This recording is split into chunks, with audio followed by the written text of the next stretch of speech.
Welcome to Jaya's homely kitchen. ഇന്ന് നമുക്ക് വെള്ളക്കടല ഉപയോഗിച്ച് കുറുമ തയ്യാറാക്കുന്നത് എങ്ങനെയാണെന്ന് നോക്കാം. ഇത് ചപ്പാത്തിയുടെ കൂടെയും പെറോട്ടയുടെ കൂടെയും ഇടിയപ്പത്തിൻ്റെയും കൂടെയൊക്കെ നല്ല കോമ്പിനേഷനാണ്. ഞാനിവിടെ 1 കപ്പ് വെള്ളക്കടല നന്നായിട്ട് കഴുകിയെടുത്ത് ഒരു 8 മണിക്കൂർ വെള്ളത്തിൽ കുതിർത്തിയെടുത്ത് വച്ചിട്ടുണ്ട്. ഇനി ഇതിൻ്റെ കൂടെ നമുക്ക് ഒരു 10 അല്ലി വെളുത്തുള്ളി ചതച്ചത്, ഒരു വലിയ കഷ്ണം ഇഞ്ചി, ഒരു വലിയ തക്കാളി, പിന്നെ ഞാനിവിടെ 1.5 മീഡിയം സൈസുള്ള സവാള എടുത്തിട്ടുണ്ട്.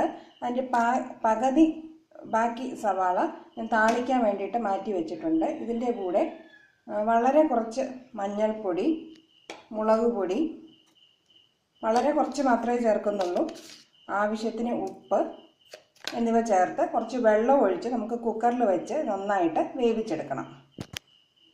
സവാളയൊന്നും വളരെ ചെറുതായിട്ടൊന്നുമില്ല, കുറച്ച് വലിയ പീസായിട്ട്. തക്കാളി അതുപോലെ തന്നെ കട്ട് ചെയ്തിടാം. ഇനി കുക്കറിൽ വെച്ച് ഇത് ഒരു 7-8 വിസിൽ വെച്ച് കടലയുടെ വേവ് അനുസരിച്ച് നമുക്ക് കടല നന്നായിട്ട് വെന്ത് കിട്ടണം, എന്നാലും ഉടഞ്ഞു പോകാൻ പാടില്ല. ഒരു തട്ട് കുക്കറിൻ്റെ അനുസരിച്ച് 6-7 വിസിൽ വെച്ച് വേവിച്ചെടുക്കാം. കടല വേകുന്ന സമയം കൊണ്ട് നമുക്ക് കറിക്ക് താളിച്ചെടുക്കാം. അതിനായിട്ട് ഒരു പാൻ ചൂടാക്കിയിട്ടുണ്ട്. അതിനകത്ത് 2 ടീസ്പൂൺ വെളിച്ചെണ്ണ ഒഴിച്ചു കൊടുക്കാം. കടുക് പൊട്ടിക്കാം. പട്ടയും കറിവേപ്പിലയും ചേർത്ത് കൊടുക്കാം. ഇനി നമുക്ക് ബാക്കി പകുതി മാറ്റിയിട്ടുള്ള സവാള വളരെ തിന്നായിട്ട് സ്ലൈസ് ചെയ്തത് നല്ല നിറം മാറുന്നവരെ, നല്ല ഒരു ഗോൾഡൻ കളർ ആകുന്നവരെ ഒന്ന് മൊരിയിച്ചെടുക്കാം.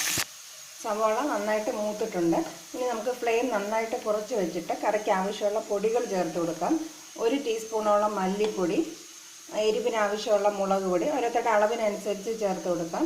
ഞാനിവിടെ കാശ്മീരി ചില്ലിയും അധികം നല്ല എരിവുള്ള മുളക് പൊടിയും ചേർത്തിട്ടുണ്ട്. കുറച്ച് മഞ്ഞൾപ്പൊടി എന്നിവ ചേർത്ത് ഈ മസാലയുടെ എല്ലാം പച്ചമണം മാറുന്നവരെ ഒന്ന് വഴറ്റിയെടുക്കണം. മസാലയുടെ പച്ചമണമെല്ലാം നന്നായിട്ട് മാറിയിട്ടുണ്ട്. ഇനി ഇതിൻ്റെ കൂടെ നമ്മൾ വേവിച്ച് വെച്ചിരിക്കുന്ന കടല ചേർത്ത് കൊടുക്കാം.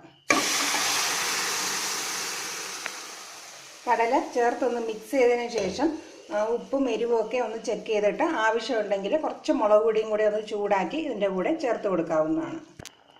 ഇനി ഈ മസാലയും കടലയും എല്ലാം കൂടെ ചേർന്ന് നമുക്ക് അടച്ചു വെച്ച് ഒരു 4-5 മിനിറ്റ് നന്നായിട്ട് തിളപ്പിച്ചെടുക്കാം. ഈ കറിയിൽ ചേർക്കാനായിട്ട് നന്നായിട്ട് തിളച്ചതിന് ശേഷം നമുക്കൊരു അരപ്പ് ചേർത്ത് കൊടുക്കണം. അതിനായിട്ട് ഞാനിവിടെ 1 പിടി നിറച്ച് തേങ്ങയും വളരെ കുറച്ച് പെരിഞ്ജീരകം, അതായത് ഒരു 1/4 ടീസ്പൂണോളം പെരിഞ്ജീരകവും പിന്നെ ഒരു തണ്ട് മല്ലിയിലയും കൂടെ ചേർത്ത് നന്നായിട്ട് അരച്ചെടുത്ത് വെച്ചിട്ടുണ്ട്. മല്ലിയിലയും പെരിഞ്ജീരകവും വളരെ കുറച്ച് ചേർത്താൽ മതി, കാരണം നമ്മൾ ഗരം മസാല പൊടിയും കൂടെ ചേർക്കും. ഇത് നന്നായിട്ട് മഷി പോലെ അരച്ചെടുത്ത് വെച്ചിട്ടുണ്ട്. ഇതും കൂടെ ചേർത്ത് വേണം കറി അവസാനം ചേർത്ത് ഫിനിഷ് ചെയ്യാനായിട്ട്.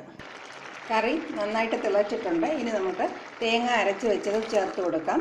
ഇതും ചേർത്ത് ഒരു 2 മിനിറ്റ് നന്നായിട്ടൊന്ന് ചൂടാക്കിയെടുക്കാം. ഒരുപാട് ചൂടാക്കേണ്ട കാര്യമില്ല, ഒരു 2 മിനിറ്റ് തിളപ്പിച്ചാൽ മതി. കറി ഒന്ന് തിളച്ചിട്ടുണ്ട്. ഇനി നമുക്ക് അവസാനമായിട്ട് കുറച്ച് ഗരം മസാല പൊടിയും കുറച്ച് മല്ലിയിലയും കൂടെ തൂകി ഗ്യാസ് ഓഫ് ചെയ്ത് കൊടുക്കാം. ഇത് 1-2 മിനിറ്റ് അടച്ച് വെച്ചതിന് ശേഷം നമുക്ക് ഈ കറി ഉപയോഗിക്കാവുന്നതാണ്. ഈ കറി കുറച്ച് തണുത്ത് കഴിയുമ്പോൾ കുറച്ചും കൂടെ ഒന്ന് തിക്കാവും. അതുകൊണ്ട് അത് കണക്കാക്കി വേണം കറിയിൽ വെള്ളം ചേർക്കാനായിട്ട്. കുറച്ച് സമയം കഴിയുമ്പോൾ ഇത് കുറച്ചും കൂടെ കട്ടിയായി വരും. അതുകൊണ്ട് വെള്ളം അഡ്ജസ്റ്റ് ചെയ്ത് ചേർത്ത് കൊടുക്കുക. ഇത് ചപ്പാത്തിയുടെ കൂടെയും പെറോട്ടയുടെ കൂടെയൊക്കെ നല്ല കോമ്പിനേഷനാണ്. വളരെ എളുപ്പത്തിൽ തന്നെ നമുക്കിത് തയ്യാറാക്കി എടുക്കാവുന്ന ഒരു കറിയുമാണ്. ഇതെല്ലാവർക്കും ഇഷ്ടപ്പെട്ട് കാണുമെന്ന് വിചാരിക്കുന്നു. Thank you for watching my video.